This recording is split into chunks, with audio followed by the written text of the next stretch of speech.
Hello, beautiful people, and welcome back to another episode of Two Girls, One Doc. One Doc. It's your girl, BD. It is Foreign's the foodie. And we are back. We back. You look so deflated. I'm so tired. I am so tired, and I feel the beginnings of a cold coming on, and a patient coughed in my face today, and I literally am like, I literally feel like I'm about to be sick. They need Adrian Monk in their lives to show them how to... Fuck Adrian Monk. You know, I finished Monk now, yeah? Oh, and my consensus is he's so irritating. And ultimately, yeah, I don't...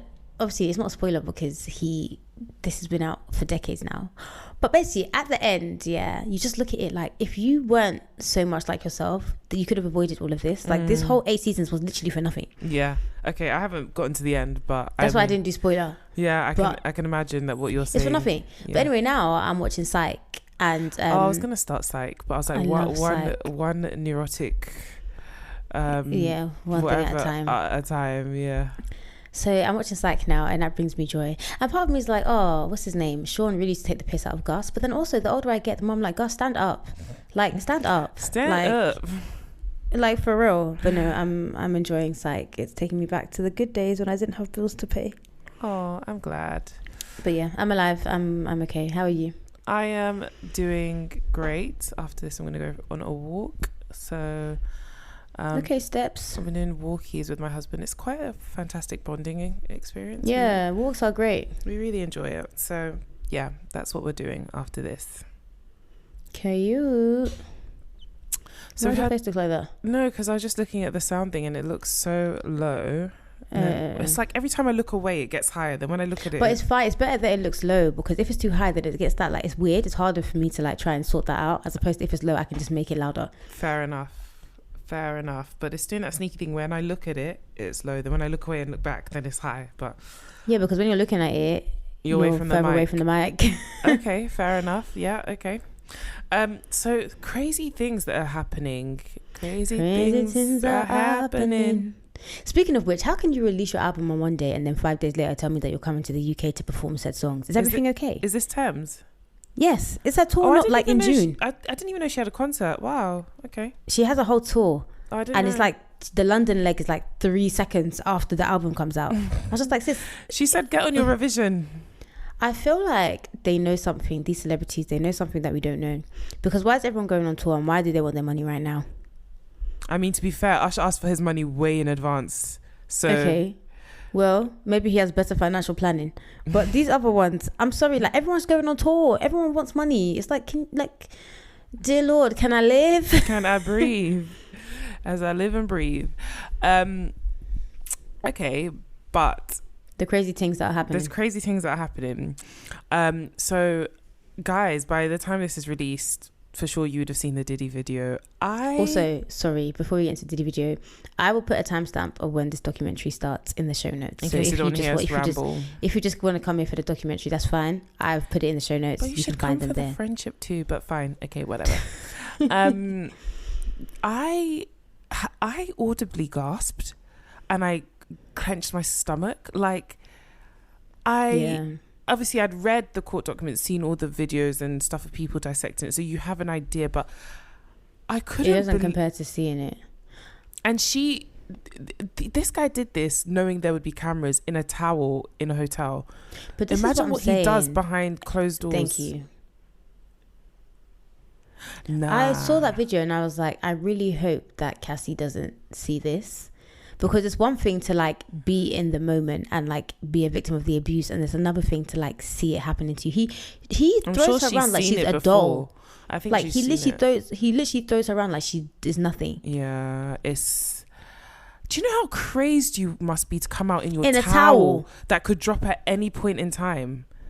In a towel. You're actually you're deranged. You didn't even think, okay, let me put clothes on first. And you were so fucked, so tapped that your priority was, I need to inflict pain on this woman right now. And at any point that towel could have dropped, and you're a celebrity, so you don't even care. You're just like, nah, this is the bigger need. And also, I feel like it's a thing of feeling so above reproach or above the law. I can do what the hell I want. Fuck CCTV. I don't give a fuck if there's cameras here. Nothing's gonna happen, because this happened in 2016. Yeah, that's what I'm saying. It's only and now. 8 years went by and nothing. And people would have seen that thing. People covered up for him. People, even me and my sister were like, when he released that statement saying enough is enough, you know, when he was like, I was like, bros and people just want a payday. How do you release that knowing that you did this shit? Just like, if it's me, I'll just shut the fuck up.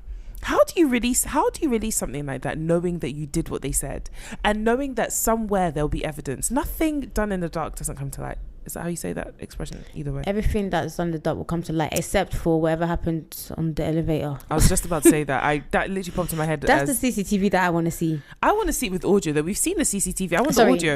That's the CCTV I want to hear. Someone needs to inject what's his face, the sexy bodyguard, Julius. Someone needs to inject him with truth serum. Did you see the video she released to that? No, it wasn't doing the dance. No, hands to heaven. No. Of course that, but no, there was this video. She does all those funny videos where it's like clip art. Yeah. So she did one with Jay-Z to Bodyguard, and I felt like she'd seen the rumors online, and she was like, just in case, just to confirm, let me clarify a couple of things. It's about this nigga. She is a lover girl. She's in love with that man. Nigga and it's his like it doesn't matter if you don't understand. If you don't understand it, you don't have to understand it. I don't mind her being a lover girl, but it's the object of the love that I. No, but that's what I mean. That's why it proves how much of a lover girl she is, because the object of her love is Jay-Z, and it's like, rah, the love is so strong that it overlooked the six. I'm just like, rah, like maybe there's dreads. something. I said maybe there's something that I'm not seeing. Like maybe I need to open thine eye to understand. And you can't even say it's his wallet because she's equally as rich. Yeah, but maybe it's his wallet because she's equally as rich. When will she ever find her equal? Who else is her equal? If she breaks up with him, she's gonna have to enter a lesbian relationship with Oprah because that's her equal.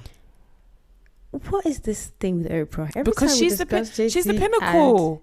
When Jay-Z cheated, it was Oprah. When Beyonce leaves Jay-Z, it will be Oprah. Why is Oprah? Because she's the pinnacle. Tip of your tongue. Because who else in this world has so much shoes that they will not come out and say that they're the person who Beyonce has been singing about for years? I think there are loads of really, really rich people out there who are not like famous to non-business people. That's true. That's true. I could see her with a really rich white businessman. This wouldn't be a celebrity. Yeah, it would just be like someone who has money and minds their business. That is true. And we don't know them because it's not our tax bracket. That is true. Anyways, Diddy, throw that man under the jail. Never let him out. Throw the key away. Kids. Because what do you even come out and say? Because do you say, oh, I was drunk, or I made a mistake? You made decisions. There's nothing to be said. And the thing that's so wild about that is, like, it looked like she was trying to leave. So she had her. No, but that's what it said in the article. It said that she was trying to leave and he fell asleep, and then when she was trying to leave, he woke up, and that's when he was chasing her out there. But you know, they say that when a woman's trying to leave a domestic, or when a partner's trying to leave a domestic relationship, that's when they're in the most danger. It's like that movie, that Tyler Perry movie. Oh God. What's the name of that movie? Not A Woman Who. Which one? No, which one? No. Because pick any. Medea's family reunion. That's when she said. Before or after his funeral, and she told him to get the grits. That's the one where the hot grits. Yeah. It's like that. She was trying to leave. He woke up. He almost flung her off the balcony. That man has a balcony kink, because it was the balcony that other guy flung the kids off of too. It's just, if you are trying to understand things, that's where you went wrong. But Diddy, and also the Combs kids, a message and a word is enough for the wise. Find 9-to-5 jobs, because your daddy's money is gone. Like, and I feel so sorry for the latest baby mama. Like, you didn't even get to enjoy like the rest of them. Like, your dad's money is gone. By the time he pays legal fees, and then nobody's ever going to work with him again in this life. I mean, we say this, and I guess we can hope this, but I don't know, man. No, unless look at he is in the jail, under the jail for life. That's the only way. It would not surprise me if, like, okay, he takes a little hiatus and then he's back. No, I don't think he can ever come back in this current climate. I just don't. There are none of these guys recently who have been exposed that have ever been able to. I just saw an article talking about these actors saying, they would love for Kevin Spacey to come back and work with them. Are you fucking serious? Yes. So what I'm saying, but then they might love, but they will never work with him. And also, he's white, so yeah. Look at Bill Cosby. I mean, I guess Bill Cosby's in prison, but I don't know if healthful cancellation will take him, but he's on his way out, mate. Nah, I genuinely don't see how he can come back from this though. At least, Stranger because things have even the happened. white big brands will not work with him. So maybe in the hood, but we all know that's not where the money is. Where the money was at. Where the money was at. Combs kids should go and find jobs, because your daddy's money's going to finish in court. To change your names. Yeah. And like Quincy, you don't even need to be associated with him, so I don't know why you keep, like, he's not your daddy. Is it I'll Be Sure? It's a kid. I'll Be Sure is funny though. In other news, the pastor. Another day of menning. I just like, sometimes there'll be like a really sunny day and I'll say, wow, life is actually worth living. And then I will hear something and I'll say, don't know what, what the point I'll hear is. stuff and I'll be like, aliens invade. Why am I here? You probably would do better with this planet than we have. Invade. This guy, and I read an article about this because I first saw it on Twitter, then I read an article about this. This happened ages ago. He was convicted in 2020, but this has just come to our knowledge, light. Literally, it's just come to our light. Okay, and also it reminds us very much of a credits episode we did, which I will link below, about TB Joshua. So this guy, he's 60 years old. Old enough to know and do better. Nigerian pastor. Okay. He was based in Birmingham, I believe, and his name is Michael Olurumbi, and he was sentenced to 34 years in prison following his conviction for multiple counts of raping members of his church, including children. As in multiple. He on did it 88 once, separate not occasions. Twice. 88 separate occasions. Do you know how do you know how depraved? And also, I struggle to believe, I mean, we know that his wife was enabling him, but I struggle to believe that the rest of the church members weren't aware of what was going on. Or suspicious. But also, no, actually, it wouldn't surprise me if they weren't aware of what's going on, because people, and I can only speak for the culture from which I come. Yeah. And like, sometimes like people put so much on pastors or representatives of God. And it's as if like, even one of the articles that I read, like, one of the victims was like, he literally was like God on earth, right? Because it's like, you trust them, like they are a direct line to God. God speaks to them, blah blah blah. And it's like, we have to free ourselves. And I'm not shitting on pastors. Like, I understand the need for good pastors, for godly pastors, for people to kind of lead the church and stuff, but you yourself, like, that's not your only connect to God. You can actually pray. You actually can. And the great thing about this religion, which you love so much, is that Christ died for you and me. Yeah. You and me, us, all together, which means we have direct line to him.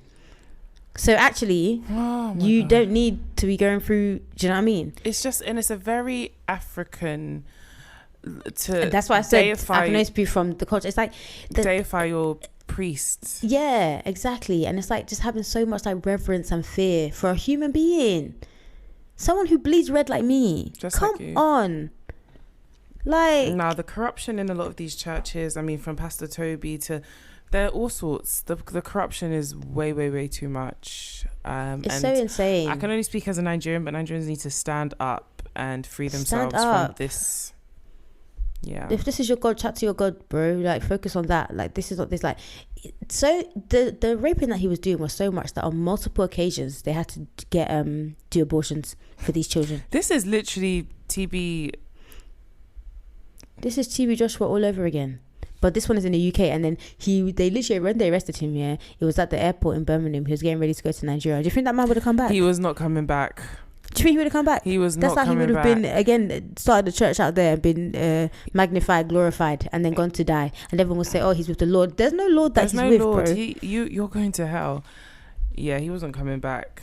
Multiple abortions. Good night. He wasn't coming back.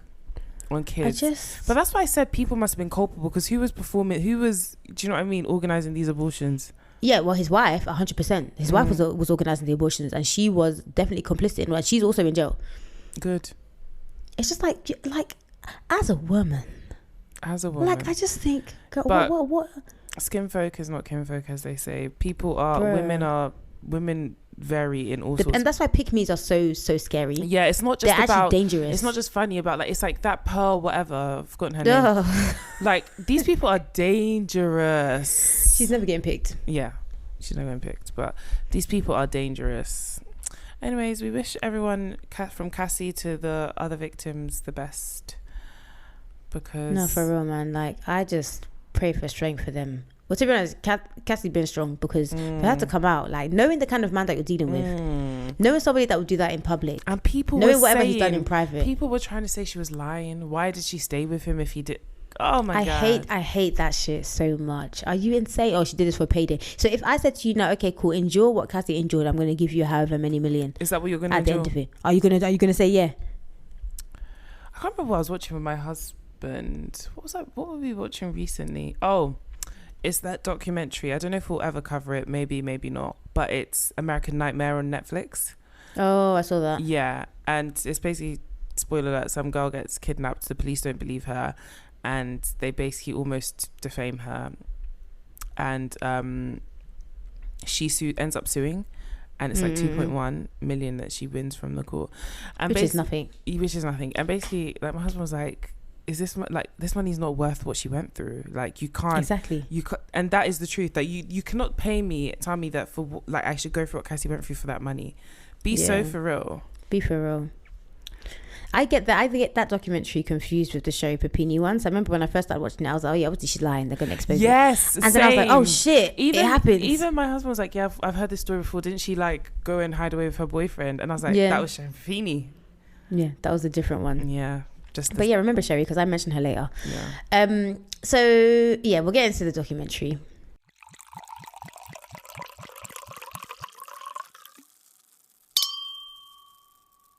This documentary is called What Jennifer Did. Yeah, that's what it's called, right? And it's on Netflix. And it's a Netflix documentary. So if you've been here long enough, you know exactly what our thoughts are going to be. It's an hour 27 minutes. Why? I'm not sure. Nope. Could they have utilized those minutes better? They sure could have. Did they? They didn't. But hey ho.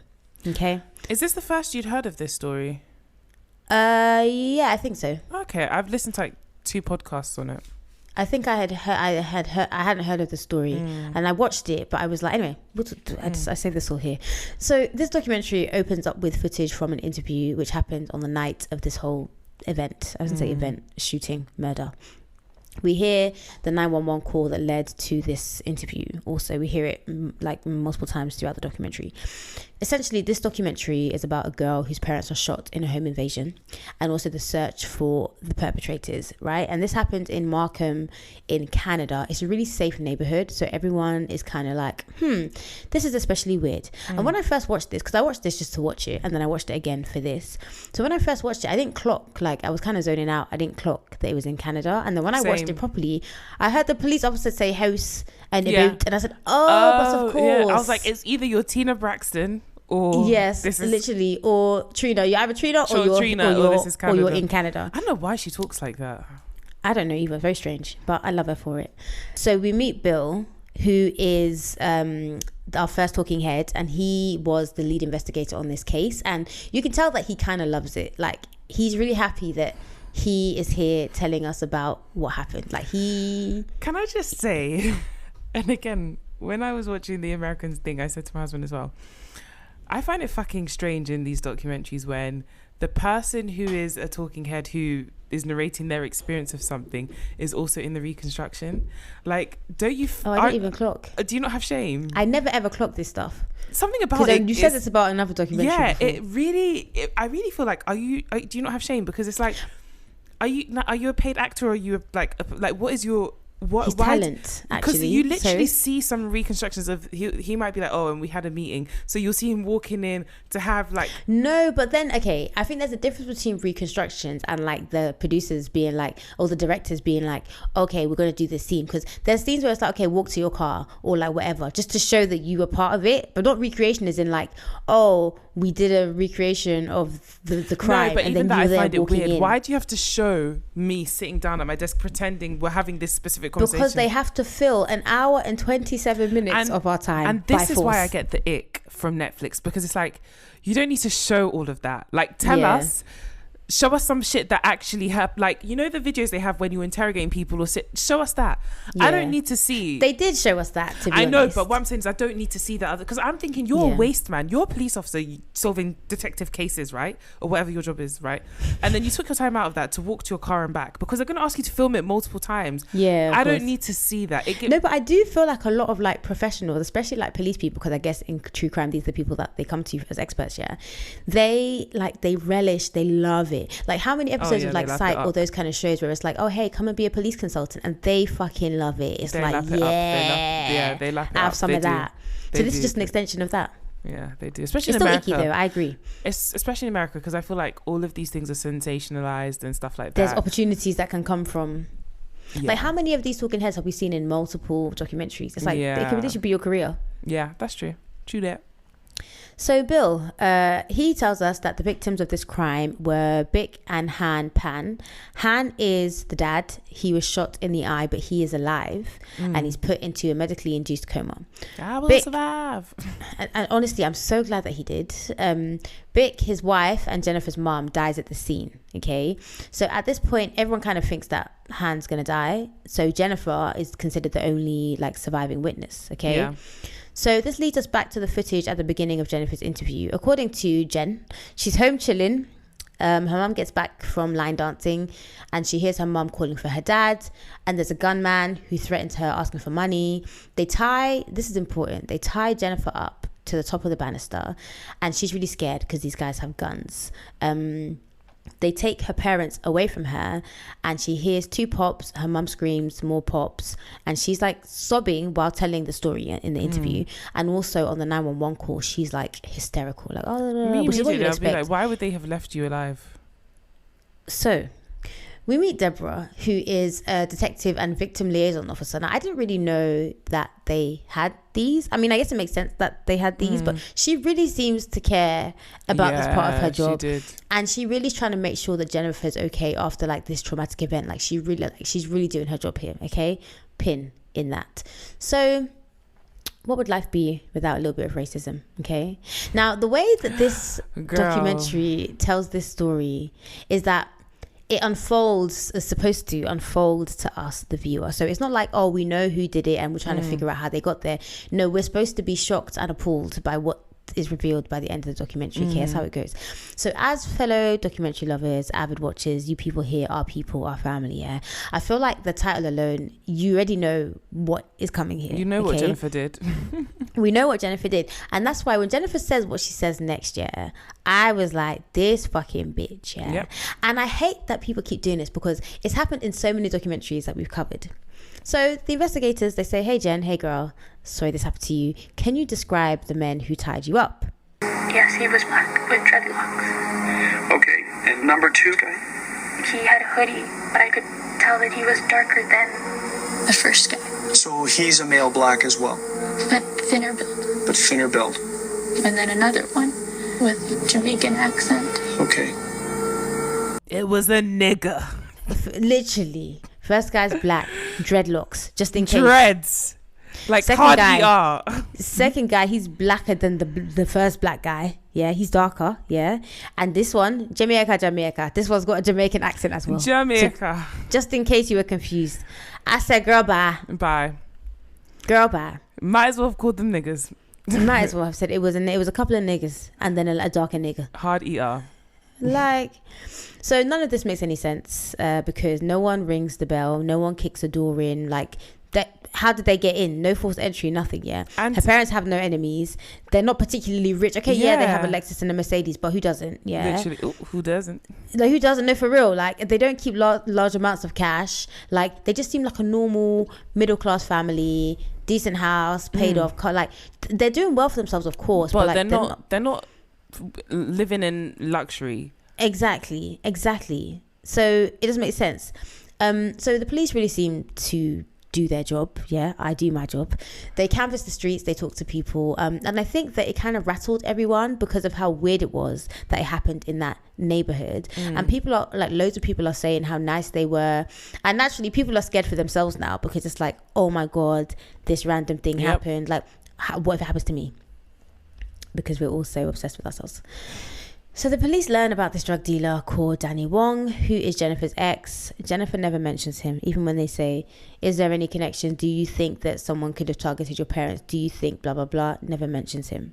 I don't know who that man is. I don't know who, but So we see Danny's interview. He says that they were together, but her parents didn't approve of him. Her parents were very strict. They pretty much drove her to the path where there's no time for a relationship. Is there other reasons? Probably because I didn't make enough money. Like, I was working at Boston Pizza, and they didn't approve of that. You know, we've been together for 7 years, and I haven't really formally sat down and just ate dinner with them or anything like that. Basically, they didn't want her to be with a brokey, which, you know, is understandable. He was a dishwasher. No, he was a pizza. He made pizza. I thought he was a kitchen dishwasher. He was was he? I thought because they called him a cook. Maybe they just heard pizza and they didn't realize what he actually did. I mean, do you know what though? I get it, because you come to the Western world from your home country, you know, struggle, bring yourself up, give your children all these opportunities, everything. You want to see them do well, and whilst I don't believe in being a helicopter parent or being overbearing, I'm not going to sit here and say that if my child said to me, like, and it's, you know, it's one thing for you to be like, oh, I'm an aspiring chef, so obviously I'm working here and I'm doing this. And that's a very different thing from like Danny, because Danny was working in a pizza thing. I don't think he'd gone to uni, which uni's not the people, but I don't think he had a plan. And he was a drug dealer. I mean, he was just doing up drugs. I don't think they knew the drugs. I understand where her parents are coming from, because you've raised your child and you see your child at a certain level and you want them to be equally yoked. But my issue is that they don't understand that Jennifer is equally yoked with him. Oh, like, yeah. She is. Of course. They did their best. Yeah. They did their best trying to raise a great woman, yeah? But and like, she's a bum. Yeah. And she liked a bum. Yeah. And bums deserve bums. And they were equally yoked, 120%. It's just sad. Like, I see where her parents are coming from, because but they're like, they were you're not good enough for my daughter. But actually, that's exactly what your daughter deserved. Yeah, they were very misinformed, which is not their fault. They were. I'm getting to that. So, Danny basically saying how like they were together for 7 years, and we live in the same country, and I've never chilled with you and your parents. Like, this doesn't make sense. Like, we've been together for this long. You live at home. Why have I not been around your family? There's someone on the Ultimatum South Africa that is in the same predicament. Boy, go and watch that one. I need to start watching. So Danny has a new girl called Christine, who we never meet. Him and Jen still talk every now and then, and then also they discuss these phone calls that they're getting. Someone's allegedly harassing them. Fine, forget all that. So this interview is kind of weird. He says someone is messaging them bang bang just before the thing he got shot. So for real. So now the police are kind of like, oh, you know, maybe now the motive might be to do with Jennifer and her drug dealing friends. Like, maybe someone was trying to do revenge, or like maybe the motive is around that, as opposed to her parents, because her parents are like squeaky clean. So we see CCTV from the neighbor's house, and they see 3 people enter through the front door, no forced entry, nothing, which is again like, So they bring Jennifer in for a second interview. Deborah, remember, our victim liaison officer, she's not in the interview, but she's watching it, and again, she's still very like concerned about Jennifer and stuff. So the interviewer asked Jennifer about Danny Wong, and she's like, oh, I think maybe the girlfriend, trying to like point the direction of, oh, maybe it's the new girlfriend that's done something or whatever. Can I also say about this documentary, there was a ridiculous amount of people who you could tell just wanted to be part of the story. They didn't add any value. The piano teacher, the family friend. And the funny thing about the piano teacher is when everything goes down, he was like, what you said, me and my wife were talking, and I was like, what did I miss? What signs did I not see? And it's like, this ain't about you. It's about many things, and you are not one. And you are not a single one. Because what signs were you supposed to have seen? And then when you saw said signs, what were you going to do? Yeah. This has got nothing to do with you. It's not because, oh, she played A minor and then now all of a sudden she became a killer. Drake is another person that I don't know what he's going to do, but yeah. Who? Drake. Oh, he'll be fine. I mean, I guess so. But he'll drop a summer banger and he'll be fine. That's why I don't feel a thing for him. He'll actually be fine. Kendrick Kendrick Lamar, the man that you are. Okay, asterisk. I feel like when I listen to these rappers, yeah, there's a certain level of cognitive dissonance that you have to apply. Yes. Because Kodak misogyny, anti-blackness, exactly. And like you people firing shots at the expense of women, cool, fine. Again, that aside, okay, Kendrick Lamar, yeah, the lyricist that you are, okay, it's actually a bit ridiculous. It's not actually fair. Touched by the hands of God himself. It's not actually fair. And you know what? I was listening to a podcast and they were saying that Drake, yeah, on Family Matters, like he did his big one, yeah, like he actually tried and he did well in isolation. But in the grand scheme of things, the fact that actually 10 minutes later, Kendrick said, okay, bet. He had it in the chamber, but do you know what? He said, dear People Adonis, said, I'm sorry that man is your father. Forget that. He took Drake's elderly mum. Drake's mum is elderly. She's been elderly since Sandra. since he has been famous. That woman has been elderly and frail. He said, sit down. Let me tell you about your son, because you raised the shit son. So you need to sit down. And he should die. Literally, he said, die. He said, I want you dead. Even when you dead, I own you. Can you imagine? Said you lied about you. You lied. He has that crackhead like Bobby Shaw energy. Yeah, he does. Yeah, but it's always the quiet ones. You have to be wary. That's why someone said Kendrick was in the park doing all sorts of calisthenics in jeans, listening to R&B, and you said, yeah, that's the guy I'm gonna. I've never known I don't know if Kendrick's been in other beef, but this for me has been the biggest one I've witnessed. But even something inside me told me this is not a guy that you ever beef with. This is not. J. Cole. And the thing is, he's been feeling how he's been feeling for time. Kendrick has been feeling how he's been feeling, yeah. And even him saying like, it's not just me, like it's the culture. Like he said, I'm not alone in how I feel. Yeah. It's just I'm the one willing to speak. And I can say it in the best way, because sometimes it's not just the words you say, it's the way you say them. The way like you say I need this to penetrate your mind and your heart so you can understand that I hate you. I want you dead. I hate the way that you walk, the way that you talk. I hate the way that you dress. And you know what is so funny? It's like I also relish in being a hater. So it was so beautiful for me, because it's like, this is how I feel about so many people, but I could never express it this way. Like, and you know why I felt it so beautifully? Because this is how I feel about Drake. Yeah. Yes. This is how I felt about Drake. I felt so seen. Drake, they can never make me like you. Like even when he had his cock out, yeah, and it's a big cock, I still said, I hate you. I hate you. I hate your dick. I hate the way you dress. I hate your like weird house. I hate the way you say nigga. Do you know what? This is why I even, because you know me, like back in the day I was a rap girly. Shit good that comes from Canada. Just look at this case.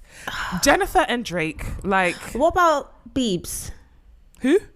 Biebs. Is Justin Bieber from Canadian? Yes, okay. He is. I like Justin Bieber. He might other than that one less lonely nigga, but and purpose was a great album. Yeah. It got me through my period year. But yeah, like I used to be a rap girly back in the day. I was like hip hop fiend, yeah.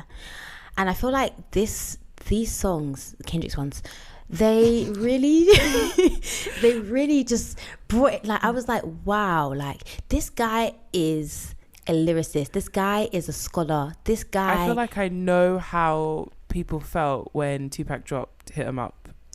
Okay, I get it. And so this is how, as in, I remember where I was. Do you know what? When Kendrick dropped twice, in the morning I woke up, he dropped. Yeah, we were getting ready to Undertaker. We were getting ready, bruh. We were getting ready to go to bed that night. Yeah, he had dropped again. I said, "Oh my God! Stop everything! Everything! Hold the press! Hold the press! We must listen." Me and my man were literally just like, "Oh." Guys, can I just say, and then when he dropped Not Like Us, I said, you know what? He really is not like us. There's so many layers to this, yeah. And I love it. Like, from the title you think you're the only one that can make the people dance? Do you know what? Yeah, guys, marry people within your age bracket. I wanted to share this experience with my husband. I said to him, "Oh yeah, like Drake and Kendrick Lamar, this beef is crazy." He said, "Who's Kendrick Lamar?" Huh? But I'm sorry, but he's moving crazy because he's not even old like that. That's his age mate. He's younger. He's probably younger than Kendrick. Do you know the problem I think my husband has is... It's the culture. No, it's not. It's actually not. It's that his dad is quite old. So... he's an old man. Yeah, so you know how we all feed off of like our parents when we're kids? So because of my dad, I used to listen to a lot of 90s like R&B hip-hop and stuff. he fed the other way. So he's always trying to get me to listen to Igbo High Life. If you're Igbo, you'll know, like, or even if you're not, you've probably heard it, yeah. High Life, He's you know. always trying to get me to listen to High Life and all these aunties singing in soprano. And I'm like, oh, this is not my ministry. We're not even in the same, like. This ain't that. This ain't that. Like, marry in your age bracket, because he's an old like. You know what? I hear it. An ancient soul. It's like asking your dad to care about the Kendrick beef. Like, it's like, no, okay. but my dad would then know. I promise you, if you ask my dad, he actually would. My dad is he's quite current. Sorry, his dad. Oh yeah, exactly. Yeah. I just was like, I was like, I can't begin. How do I begin to explain to you?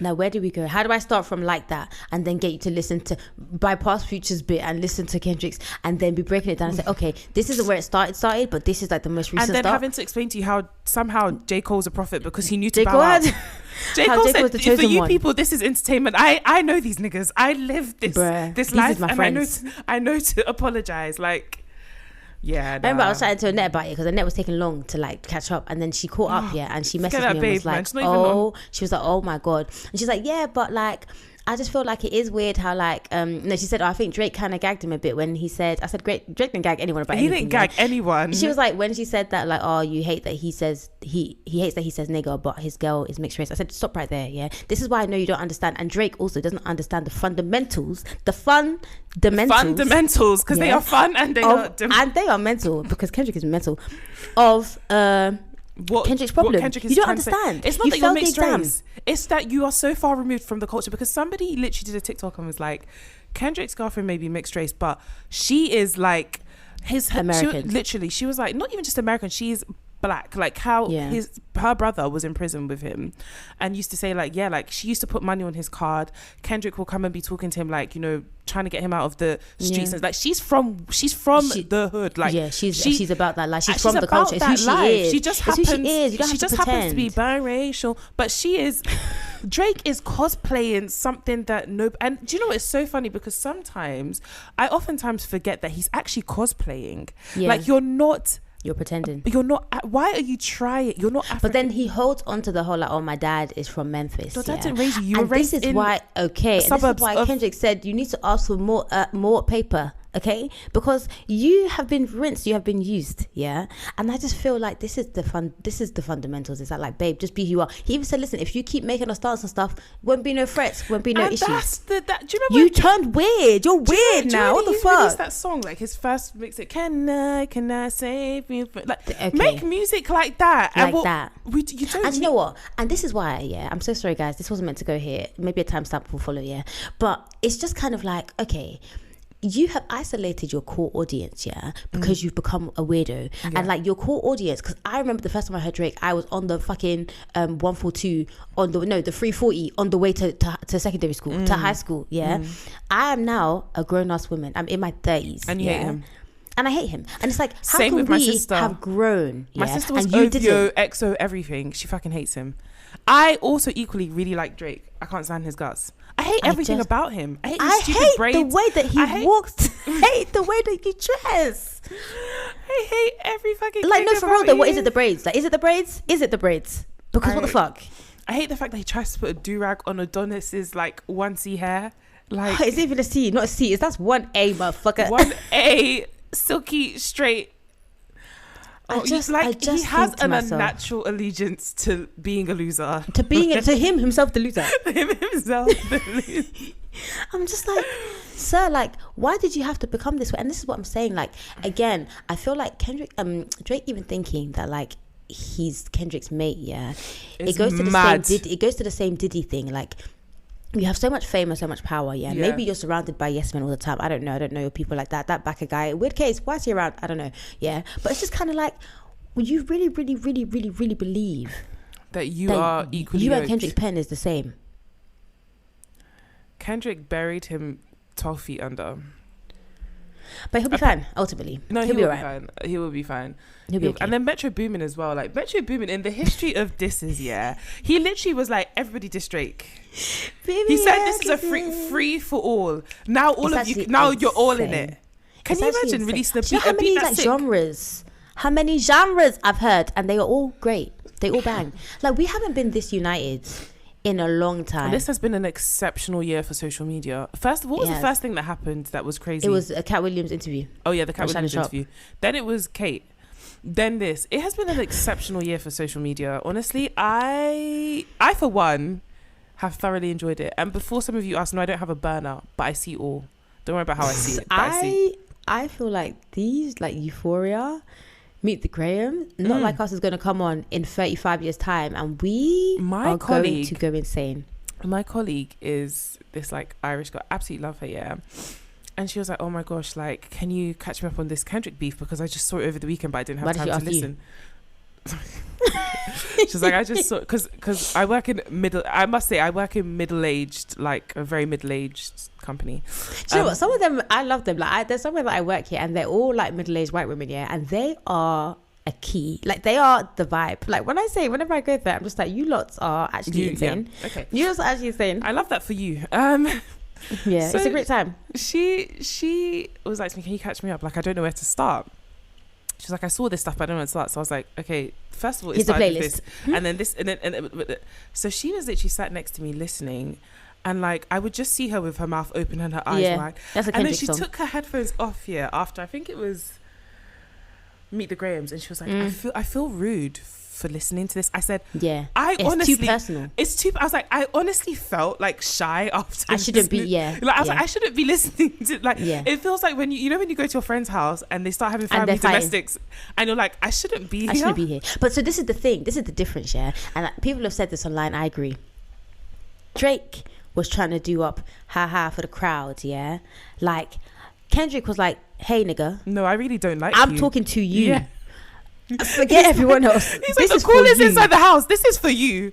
Fuck all the rest. This is direct. This is direct to you. Like, literally, hello, is this Drake? Like, this is to you. This isn't about, he said, make no mistakes about it. Make no mistake, this is for Drake. Like, he said, listen. No, but do you know what? I feel like now when I listen to Hit 'Em Up, I have a different connection to it, because I now know what they must have felt like. Exactly. Because that was another direct. He said, that's why I fucked your bitch, you fat. Like, he said, motherfucker. He said, it's you. He said, Biggie, no small, it's you. I'm talking to you. Like, so insane. Nah. I feel so, this is how I feel again about Beyonce, yeah. I'm just like, I'm so happy that like I'm remembering and experiencing this in real time. Yeah. That my stories to my kids would be like, oh my days, here's vlog footage from me at Beyonce's concert. Like, me, I went here, I remember when this album came out. It's gonna be like, fam, not like us, because the kids are gonna be banging it, yeah. It's gonna be like, fam, don't you know that me and your dad were doing when we I cannot say that for myself, but I'll just say, do you know where I was? Because my husband and you were living it up. Nah. Where were we in the actual documentary? I'm so sorry. I'm sorry, this documentary was shit. That's why. That is why we are where we are right now. This documentary could have been an email. Yep. Okay, no, I had said that. Jennifer's trying to blame it on Christine. Oh, and then she also reveals that her dad gave her an ultimatum. Basically, choose between us, your parents, or Daniel, her man. Yeah, and obviously she chooses her parents because she needs money and somewhere to live. But she's still talking to Daniel, and then she gets caught talking to Daniel, and then that basically she's grounded, so she's not allowed a phone or to go anywhere alone. Okay, but also parents, like, come on. So this is what I say next. I'm like, I get that they were trying to do the best, but like Foren said, like, they are trying to do the best. We are immigrants. This isn't our country. We've made it despite the odds. Like, how can you come here and be a flop? Like, she's in piano lessons, hence the piano teacher. She's doing really well, actually. Like, she wins competitions and stuff. But this is typical immigrant parent shit. Like, 40% of that is also what will our community say. That's why a lot of that's which true. Is problematic. That's very, very true. Yeah, them man are talking about peer pressure when we're teenagers. You might not be in peer pressured in your fucking 50s. Literally. It's very strange. But so okay, another thing, I think her parents were quite delusional because she wasn't that smart. Like, I'm not saying that she was dumb, but like, she wasn't like straight A's smart. Like, she just wasn't, and so she just became better at lying to them about things because she wasn't good at the things that she wanted them to be good at. This bitch lies about getting into university for 4 years. 4 fucking years. So what I couldn't understand is because when I went to university, my parents drove me to there with my suitcases and stuff. But she didn't do the overnight, not the overnight, she didn't do the sleeping over uni. She went from home. every day. Yeah, I mean, if you went to uni in London and you're from London, you could go from home. I suppose. But okay, when I talk about this documentary wasting time, so what was she doing in those 4 years? I would kind of like to know. That's the thing. So this, for me, this documentary was a waste of time, especially because it didn't actually go into a lot of detail. So I've listened to a podcast on this case, and it went into a lot of detail about just how deceptive she was, how much she was lying, what she would do. Like sometimes she would like not go to school and just hang out with Daniel the whole day, or she'd go to a park, or like it. And do you know what? There are so many stories about people who do stuff like this, and I find it scary. Like I think I would just die of anxiety. Yeah. But yeah, and so boredom. basically she spent her time like just either going to a library and reading, spending her day with Daniel, going to a park. There were times when she might be working as well. Like that's what she was doing. I couldn't lie like this. It's just not in my nature. When I had to lie to my boyfriend about his documentary thing that I was doing, I was in turmoil. Yeah. Because I had to, everything I wanted to say, I had to think of, oh, does it make sense that I would say this if I haven't done this? And I said, it's too much calculations. I don't have it in me. I can't lie because I'm not mysterious. I talk too much. I've told on myself, like, before you've even asked the question, I'm like, yeah, because I talk too much. So, yeah, I try to always tell the truth because I talk too much. The whole truth and nothing but the truth. I am the least mysterious person ever. I'd love to be mysterious, but I can't keep my mouth shut. So we find out that Jennifer's parents find out that she didn't actually go to university, and they're like, okay, cool, well, we'll then give us our money back.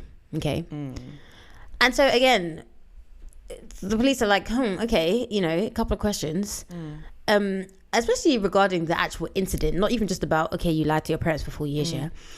She said that she was tied to a banister, arms behind her back, tied to the banister. One, how are you able to pull out your phone and make the phone call whilst being tied to the banister? And most importantly, why did they leave you alive when they just killed 2 people? Yeah. Like, I'm sorry, are you special? Yep. What was the benefit of you being alive? What was the benefit of you being alive? So at this point, they kind of think that she must know something. I don't think that they think that she is like orchestrating things. I think that they think that like, okay, maybe you anyway. Yeah. The only other witness is her dad, but he's still in a coma at this point, so he can't really be interviewed. But then he wakes up and he tells us what happened. So that night, he goes to bed early and he's awoken by a gunman. And this is a terrible, terrible fear of mine. I cannot imagine you go to bed in your bed, sleeping. And when you wake up, you're already a bit like disorientated, yeah? But you've been woken up and there's a gun in your face. Yeah. And like, how do you ever sleep again? It's just like, again, it's like that American Nightmare, the documentary we watched. Yeah. After watching it, yeah. The way my man locked the door, I've never seen him lock the door like that at night. He locked the door. He got the bat out of the cupboard, put it by the bed. I was like, I didn't know you had fear in you. He was like, nah, but that was crazy. And I was like, yeah, it fucking was. Yeah. But, yeah, it's terrifying, man. Crazy things happen in this world. And it's going to be jarring because you're woken up from sleep as well. That already, like, but this is what I mean. Yeah. Being woken, like, even when you wake up of your own accord, yeah, it can still be a bit like, like, do you know how many times I've woken up and been like, shit, am I working today? And it's like Saturday. Yeah. Like, so literally, so someone else waking you up and then you're now like, sleep in your eyes, yeah? And for me, who's myopic as fuck, now I'm looking for my glasses. What the hell's going on here, yeah? No, you can't see for shit. You don't know if it's sleep paralysis. You don't know if it's an ex-murderer or a child molester. What you do know. What you will know. No, you know, I had an eye test the other day, yeah? And my prescription got worse. And I was just like, I literally felt like I'm never the patient, yeah? I'm always the person, the optometrist, yeah? And then like I literally was like, oh my god, this is how people feel, like. And I'm always like to them, oh yeah, your prescription's changed a bit. Like in my head, it's not that deep. People have eye diseases, okay? People are actually going blind, like it's not that deep. And then when it happened to me, I was like, damn. And because I know what answers to say, I know what they mean. So she was like asking me stuff, and I was like, oh shit, it's got worse now, innit? She was like, yeah, it has. It's a slippery slope. But yeah, it would just be terrifying. You wake up, what the hell's going on, and then you're shot. So we see her third interview, and this is basically where they confront her. Did you say that he said, you didn't say this, but he said that when he wakes up with a gun, they take him downstairs to see his wife, and then she's begging for her life. Sorry. Yes, the mum. And then he sees Jennifer walk down, and she's chit chatting with the. She's chilling. Yeah. She's chilling. And the thing is, this guy was shot in his eye. Yeah. Your eye is very close to your brain. Okay. And I'm just like, the fact that he recalls this is crazy. Is one, he survived, and two, he recalls exactly what happened. I said, God is so good. He's so good because he was like, yeah, nah, you're gonna testify he said, to my greatness. Is this bitch? Yeah, absolutely. Yeah, bruh. So now we see, so after all of this, we see her third interview, and this is basically where they confront her. And I mentioned Sherri Papini before because this reminds me of the episode that we did. So it's episode 128, but again, I'll link it in the show notes, yeah, so you can listen while you wait for next week's episode.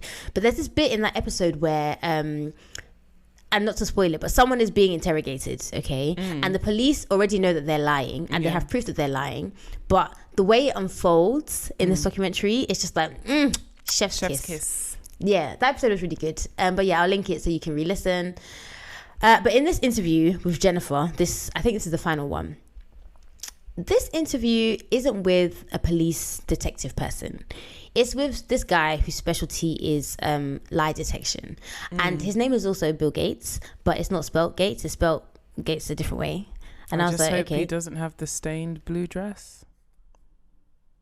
Bill Gates. Oh, Isn't shit. Bill Gates the Apple guy? Yeah, sorry. Or the Microsoft guy? I immediately thought of Bill Gates. Who are you is thinking about? Bill Clinton? Yeah, I immediately thought Bill Clinton. I don't know why, but Bill Gates is the Microsoft guy. Sorry. He's the Microsoft one. Yeah, I'm so sorry. Getting your white men mixed up. It's all bills. So, can you pay my bills? Can you pay my telephone bills? Can you pay my Okay, so he basically is like, listen, babe, yeah, your dad's alive, all right, yeah, and he's giving us a good description of the guy you were with, and guess what, babe? He's not even black. Yeah, he's not even black. Why did you say she was black, you stupid bitch? Yeah, that's not verbatim, but that's basically what he says. Yeah. What does she do? She starts crying, and she's like, oh, but that's what I remember. That's what I remember. And Bill Gates is literally like, no, like literally. And then eventually she kind of pivots now, and she's like, oh, they were supposed to pivot.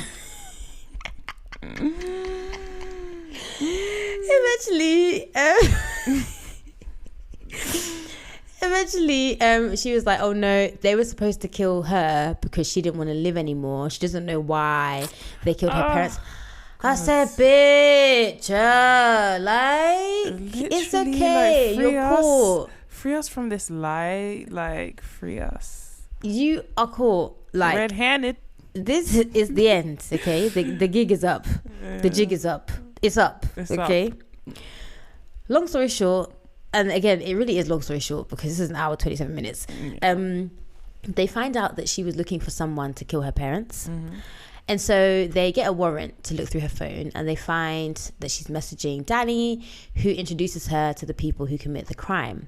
So in the documentary, more of the ways they waste our time is they read the text exchange, but basically all that it says is that Danny sets up the link between her and some guy called Homeboy, okay? TM, for Jennifer, to kill Jennifer's parents. And so Danny thinks that Jennifer wants to do this because she feels a lot of pressure and expectation and like all that kind of stuff, and she wants to be free from that, right? But it seems that like Jennifer was going to kill them so that her and Danny could be together. And Danny's kind of like, nah, be like, I'm with Christine now, so and like, I really love her. And I really love, like, the way he says to her, the way you feel about me is how I feel about Christine. He said, fuck you, I love Christine. No, you would have to shoot me then at that point. Literally, just kill me. I almost killed my parents for you. Can you imagine? And so Jennifer is like, okay, well then call it off with Homeboy. And Danny now is annoyed because it's like, no, like I lined all this up for you. Like I set this all up for you. If you want to contact Homeboy, then contact him. Like, you stop it, kind of thing. This whole text exchange incriminates Danny because now we know that you conspired. Yeah. So that night, the night that it all happens, she gets a message from Homeboy saying game time. She waits for her mum to get home from line dancing, and then she unlocks the door that her mum already locked. Hence how they got in, obviously, yeah. And then she does some signal, turns her lights on and off so that they know to come in. So it's not like, oh yeah, she was just involved. They say she masterminds. I say she planned, because ain't no master, ain't no mind, yeah. This whole thing. Okay, she gets arrested for murder, attempted murder, and conspiracy to commit murder. That's a whole lot of charges. So everyone is shocked. No one is more shocked than Deborah, our victim liaison officer. She said, wow, I really need to change careers. I was like, girl. But when you think about it, yeah, when you really break it down, all of this was for man. Is that not madness? It's insanity. Pure insanity. Men don't even slap like that. They don't even slap. Especially they do Danny. Be slapping physically, Diddy. But especially Danny, like, Danny especially did not Danny. slap in any department. So I don't know what it was all for. That's what I'm saying, that like they're equally tapped, like they deserved each other. 100%. I just want to say I kind of wanted to see Christine, like what was her vibe, but she must also be tapped if that's her man. So, so that's it. That concludes that. So in the last 5 minutes of this hour and a half documentary, we find out that Jennifer had tried to kill her parents before. 10 months before the shootings, she had approached a friend and asked him to kill her dad. She even paid him to do it, so that shows intent. But he didn't do it. To get to before murder. How do you rationalize everything and feel like this is the best solution? I don't get it. And then also it's like, do you think that you're not going to get caught? But again, delusions of grandeur, just delusion. Because it's like, do you think that you're so smart, you're such a mastermind that you're just not going to get away with it? Oh, if I just cry and I call the police, are you all right, girl? Is everything okay? And then also the friend that I mean, to be honest, if someone said to me, oh hey, like I want you to kill my parents, I'm going to give you $2,000, which is I think how much she gave homeboy, yeah, which is insane. Also, sorry, we'll get back to that. Don't you think it's embarrassing, yeah, that you're going to jail for killing someone? This is not even your beef. This has got nothing to do with you. It's got shit to do with you. It's so embarrassing. For $2,000. For $2,000, $2,000 $2,000 cannot change your life, regardless of what like state of poverty you're in. It changed his life for the worse. But the other guy that she paid, yeah, it's like if you hire me to kill someone and I say give me the money and then I don't kill them, what are you gonna call the police? What are you gonna do? You can call police. This reminds me of a situation we had, but we'll talk about that offline. Okay. What situation? It wasn't murder. It was when we were in Mexico and oh my god, like, do you know what? Sometimes like I think about things that have happened in life, and you know what? I don't actually think about things because I forget everything. Sometimes I'm reminded by something that happened, and I'm like, I can't believe that happened. That's what I've been thinking that. I cannot believe that happened. No, I can actually believe that happened because I'm just like, yeah, but I mean, right, okay. I also can't. But I'm just I'm telling you, I must have been finished because I remember just sitting there and watching everything unfold. And then it was like the next day I really deeped and I was like, wait, what the fuck? But even at the time, because I remember at the time I was thinking, this is so fucking dumb. Like, this doesn't make any sense. At the time I was not thinking. I was just like, don't be too drunk. I make it to that dinner. Boy, and you did, girl, you did. I did. I tried. Half of them didn't, boy. So Jennifer's found guilty, obviously. On-screen text tells us everyone involved is sentenced to life in prison with no chance of parole for 25 years. Han Pan was granted a lifetime non-contact order against his daughter. Let me add some seasoning to that because and usually it's the other way around. Usually it's meant to keep parents away from kids. Han Pan said fuck you and fuck you forever. In this lifetime and the next. Because it's like she's in jail forever. So it's kind of, I mean, I guess that if she gets out, it's like, okay, cool. Yeah. And you know what? This reminded me of another episode that we did. It's episode 34. It's actually ages ago, yeah. It's called I Shot My Parents. Again, I'll link it in the show notes. And that's a good episode too because it's weird because his parents survived, yeah. And like, again, I said this before, I'm going to say this now. I don't have children, so I don't know the kind of bond or love or strength of love I will feel for any offspring that I have, yeah. But I just feel like, much like Han Pan, if you shoot me, yeah, you're trying to kill me and my man. You're an op. I'm so sorry about it. You're an op. Are you okay? Op. How do we come back from that? I'm not visiting you in jail. I'm so sorry. I no longer have a child. Kendrick Lamar your ass, like, bro. Like, what? Han Pan said, fuck you now and in the next life. And forever. Crazy. So we get more on-screen text that says, following a successful appeal against their conviction for the first-degree murder of Bich Pan, all the accused have been granted a new trial. Jennifer maintains her innocence. I don't get how this has happened. Did the podcast that you listened to discuss that? No, because I don't know if it had happened at that point in time. Maybe it was before. It probably was a technicality. But Jennifer. But then it's like they still have the attempted murder charge, right? And then also the conspiracy to commit murder. They probably are charged, but then you have to go to court to prove them guilty. But Jennifer. But didn't they get? But didn't that what happened? Yeah. So the new thing is probably a technicality that happened in the last just trial. For that. Okay. Yeah. But Jennifer saying that she's proving her innocence when your dad saw you. What? Are you fucking stupid? You are. Like he fucking saw you. Like what are you talking about? Man, wrap it up. Before the real crime, yeah, I did some digging online to see how her dad is doing. I couldn't really find much about him, but he's in his 70s, he's alive. Yeah. I saw this article from 2015, because this happened time ago, saying that he attempted to sell his home, but he was unable to find a buyer. Aww. So he lived with relatives nearby at the time and was unable to work following the incident. He also experienced chronic pain, anxiety, and insomnia. Oh my God. And in the years since the high-profile incident, he's remained out of the public eye, which is understandable. I feel like, because for him, yeah, okay, cool, you tried to kill me, but you actually stole my wife. Like, what the fuck? Like, and the love of my life. I'm crippled now with... Yeah, it's so insane. Also, Jennifer has a younger brother, Felix. Yeah, she does. And they put him in private school. Jennifer hated public Jennifer, school. though. To be fair, they did hate her. They what? I said they hated Jennifer. No, they put her in piano lessons from the age of 4. Girl, why did you put one in private school and not the other? Because I think they saw how Jennifer was turning out and they said, okay, we have to do better with the second one. Yeah, but I mean, I think from what he said, I guess somewhat believes that Jennifer's innocent, because he was saying that they had such a close relationship with their mom and the dad is a bit weird, so the mom was the parent they were closest to. Yeah, but I think that because he's not in the documentary, but I think that he basically can sympathize with like maybe the pressure that Jennifer felt. But I don't think he doesn't think she did it. Because again, in the podcast, they go into a lot of detail. They kind of brush over the pressure she was under. She was under an immense amount of pressure, and I understand that can lead to hating your parents, because it was a lot. Like they were quite light on, but her parents were very intense. Yeah, and as an immigrant child, I feel like we can kind of understand or imagine what it was like. And her dad was very withdrawn, and the brother says it as well. So it wasn't just like, oh, like they're forcing me to. Nah, it was like very intense. So I'm not, and this is not to justify, but it is to say that I can get why he understands her, whatever. Yeah. The other thing I saw was about the AI images. Did you hear about this? That was my crime. Okay, now it's time for the real crime. I think was the beard. Our segment where we focus on something during the documentary that may not be criminal, but we definitely consider to be a crime. Have you got one for us? I do have one. It's the AI images, Han. Girl.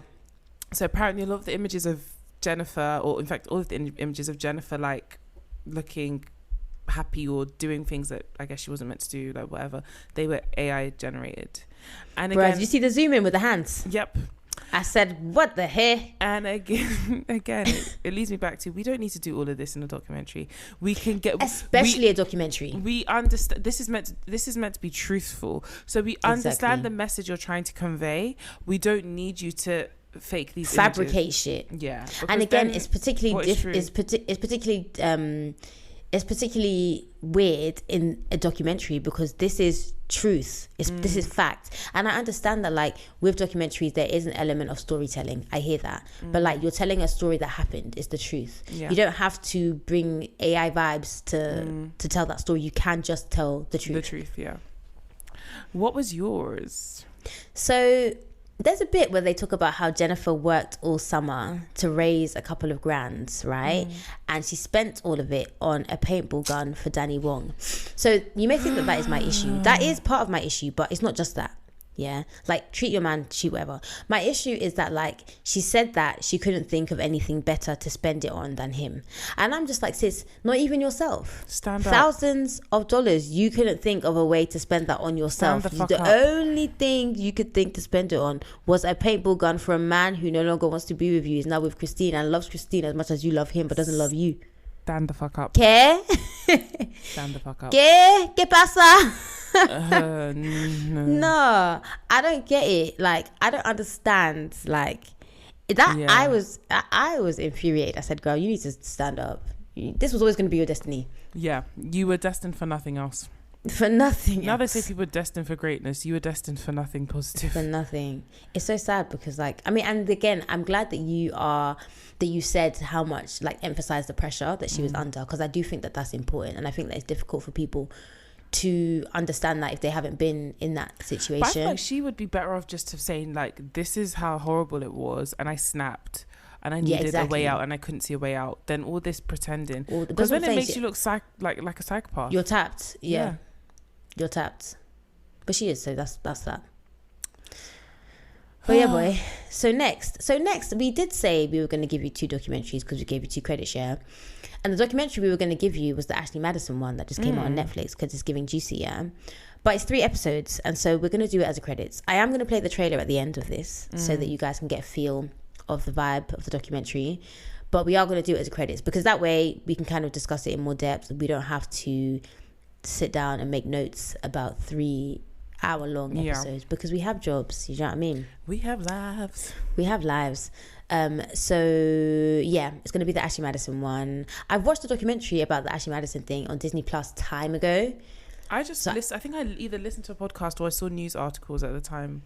Yeah, so it'd be interesting to see what this one is like. But yeah, that's what we're doing this week. Okay, where can the people then find us?